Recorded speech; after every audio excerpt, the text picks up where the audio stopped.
جو عقیدہ ہے جو دیوبندیوں کی 5ویں عبارت کا ذکر کیا گیا تھا پیج نمبر 61 میں، وہ یہ تھی کہ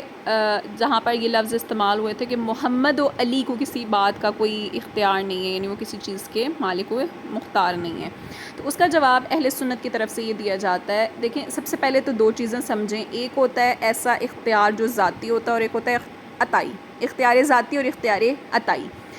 اختیار ذاتی کا مطلب یہ ہے کہ وہ اختیار جس کے بیچ میں کسی کا بھی کوئی دخل نہیں ہوتا، جس میں انسان کسی کا محتاج نہیں ہوتا، اور یہ صرف اور صرف اللہ کی ذات ایسی ہے جو ان خصوصیات سے متصف ہے۔ یعنی اللہ پاک کا جو اختیار ہے وہ اختیار ذاتی ہے، یعنی وہ کسی کا محتاج نہیں ہے، اللہ وہ چاہے تو جو مرضی کر دے، اس کے اختیار میں ہے۔ ایک ہوتا ہے اختیار عطائی، یہ ہوتا ہے کہ جو کسی کے دینے سے اس کو اختیار ملتا ہے۔ اگر میں صرف ایک وضاحت مثال کے طور پر آپ کو ایک بات سمجھاؤں، دیکھیں ہم ایک علاقے کا بادشاہ ہے نا، وہ جو چاہے کر سکتا ہے، ٹھیک ہے، اپنے علاقے میں وہ جو چاہے کر سکتا ہے، وہ کسی کو جواب دہ نہیں ہے۔ لیکن اگر وہ اپنے ہی علاقے میں کچھ محلوں کا کسی شخص کو جو ہے وہ کوئی نہ کوئی رتبہ سونپ دے کہ تم نے جو ہے وہ اتنے گھروں کا معاملہ دیکھنا ہے، تم نے اتنوں کا دیکھنا ہے، تو اب وہ اختیار کس نے دیا؟ وہ بادشاہ نے دیا۔ تو ان کا اختیار کیا ہوگا؟ اختیار عطائی، ٹھیک ہے۔ تو جو بادشاہوں کا بھی بادشاہ ہے اللہ تعالیٰ، اس کا اختیار جو ہے وہ ذاتی ہے، اور جو دنیا کے بادشاہ ہیں، یعنی دنیا میں جن لوگوں کو اختیار دیا گیا وہ اختیار عطائی ہے، یعنی نبی ولی ان کے جو اختیار ہیں وہ اختیار عطائی ہیں۔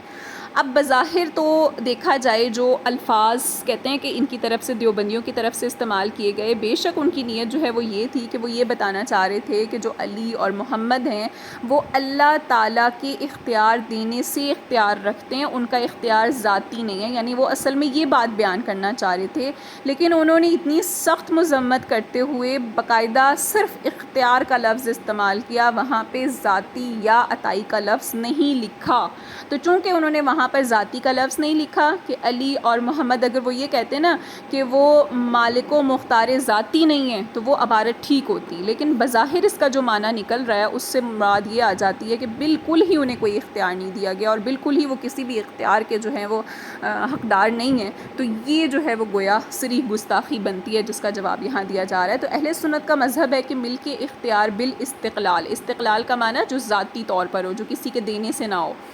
تو جو ذاتی اختیار ہے کہتے ہیں وہ خاصہ خداوندی ہے، یعنی اللہ تعالیٰ کی خاص صفات میں سے ہے، اور ملک و اختیار ذاتی جو ہوتا ہے وہ کسی فرد مخلوق کے لیے ثابت نہیں ہوتا، یعنی کسی چیز کا مالک ہونا یا کسی چیز کا اختیار ہونا جو اپنی ذات کے اعتبار سے ہو وہ صرف اللہ کو حاصل ہے، وہ کسی فرد مخلوق کے لیے نہیں ہو سکتا۔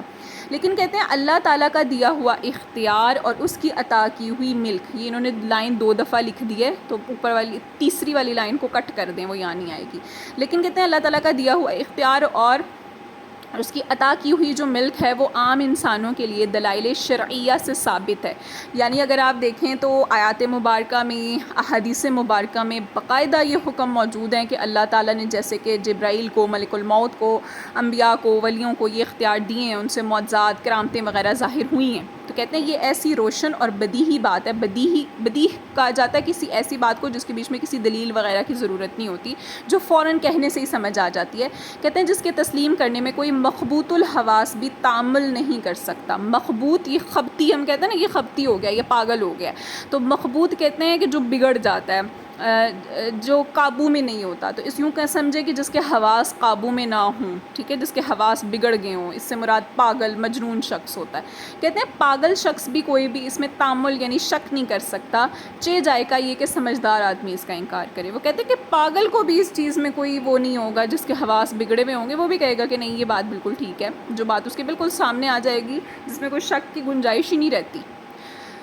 تو حضور پاک صلی اللہ علیہ وآلہ وسلم کے حق میں علی الاطلاق یہ کہہ دینا، یعنی مطلق طور پر یہ کہہ دینا، وہاں پر کوئی قید یا ذکر نہ کرنا، یعنی یہ لفظ بیان نہ کرنا کہ وہ کسی چیز کے مالک و مختار نہیں ہے، شان اقدس میں صریح توہین ہے، اور ان تمام نصوص شرعیہ اور ادلہ قطعیہ کے قطعاً خلاف ہے۔ نصوص شرعیہ جو شرعی طور پر نص کہا جاتا ہے، جو قرآن و سنت سے جو دلیلیں ہمارے سامنے آتی ہیں، اور ادلہ قطعیہ جو دلائل قطعی ہیں، ان کے قطعاً یہ خلاف ہے، جن سے حضور پاک صلی اللہ علیہ وآلہ وسلم کے لیے اللہ تعالیٰ کی دی ہوئی ملک اور اختیار ثابت ہوتا ہے. تو کہتے ہیں کہ جس سے احادیث مبارکہ میں بے شک ان چیزوں کا ذکر آتا ہے, قرآن میں بہت جگہ پر ان چیزوں کا ذکر آتا ہے, تو اس کا مطلب تو یہ ہے کہ اگر آپ مطلق طور پر یہ بات بیان کر دیں گے, وہاں پر لفظ اختیار